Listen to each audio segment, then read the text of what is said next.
Sur qu'est-ce que vous pensez de l'initiative justement d'un New Deal pour l'Europe, c'est-à-dire qu'il fait référence à ce qu'avait fait Roosevelt notamment à l'époque, et il propose notamment un plan qui doit être d'au moins 350-400 milliards en 3 ans, et qui doit être financé par de nouvelles ressources propres de l'UE, par exemple la taxe sur les transactions financières. Est-ce que vous ne pensez pas qu'un New Deal, on n'a pas besoin pour l'Europe d'un New Deal, justement, mais que ça soit vraiment au niveau européen?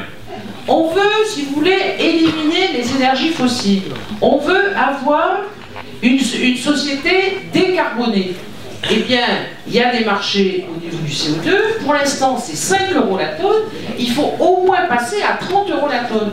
Et là, on pourrait se dire, la taxation sur le CO2, on s'en sert pour abonder le budget européen. Et là, c'est bonus pour le réchauffement climatique. À un moment, si vous ne faites pas des contraintes, pourquoi voulez-vous que les entreprises investissent pour diminuer leur émission de CO2?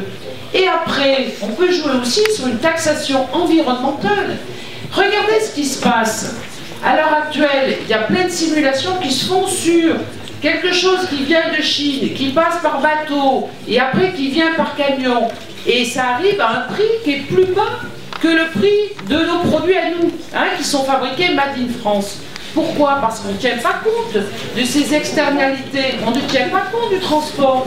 Et ça aussi, ça pourrait être une taxe, si vous voulez, à la fois environnementale et sociale, par la différence de prix qu'il y a entre la sécurité sociale qu'on a chez nous et les salaires qu'on a chez nous par rapport à l'Asie. Et c'est ça le budget européen. Il faut être innovant pour trouver un budget propre à l'Europe. Merci beaucoup. Ah, mais il dit, l'Europe, j'ai signé il y a longtemps, puis après ils ont pris des gens plus médiatiques que moi pour continuer, donc je boude. J'ai signé il y a longtemps, voilà. Et ça me permet de rebondir quand même sur la question des initiatives citoyennes européennes, parce que c'est quand même un dispositif issu du traité de Lisbonne, qui n'avait pas que des désavantages, beaucoup, mais pas que, et qui permet effectivement de mettre en place ce type de dispositif d'initiative citoyenne. Je pense qu'il faudra qu'on fasse une petite révision des compteurs dans pas très longtemps sur la manière dont ça fonctionne, parce que ça n'a jamais été très simple, mais en même temps, arriver à faire changer une législation simplement en claquant des doigts, ça se saurait, donc c'est important qu'il y ait une démarche collective qui se mette en place. Je crois qu'il y a peu d'initiatives citoyennes qui sont arrivées à leur terme, mais pas toujours les plus, c'est mon point de vue, je vous donne les plus formellement, comment quel terme je peux, bon, pas forcément celles qui me plaisent le plus qui sont arrivées au bout, voilà, je vais le dire comme ça, notamment sur la question de l'avortement, mais voilà, ça reste compliqué, c'est un formidable outil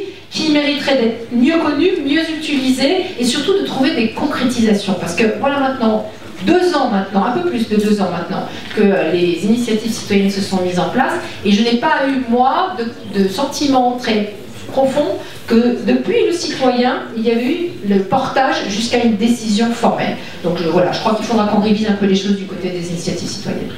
Écoutez, moi je vais être peut-être d'un optimisme béat, mais vous c'est pas mon genre, tu vois, tu le soulignes. Non mais pourquoi? Parce que au début on a commencé en disant tiens, le plan Juncker c'est un tournant. Est-ce que c'est la gauche? Est-ce que c'est la droite? Est-ce qu'on a vu la lumière à Bruxelles? Eh bien moi je pense que c'est aussi parce qu'il y a eu un certain nombre d'initiatives, de débats, etc. Donc moi je vous invite à prendre les initiatives citoyennes pour ce qu'elles sont, c'est-à-dire non pas une sorte de bouton sur lequel on appuie et boum, il y a une législation qui sort comme dans un distributeur, d'ailleurs en général il pique les pièces le distributeur, mais quelque chose qui va contribuer, et sincèrement je ne dis pas ça pour vous flatter, c'est très compliqué de faire évoluer un débat public. Qu'est-ce qui fait qu'à un moment donné, dans une société, on passe d'une position à l'autre? J'arrête. Ah, pas mal.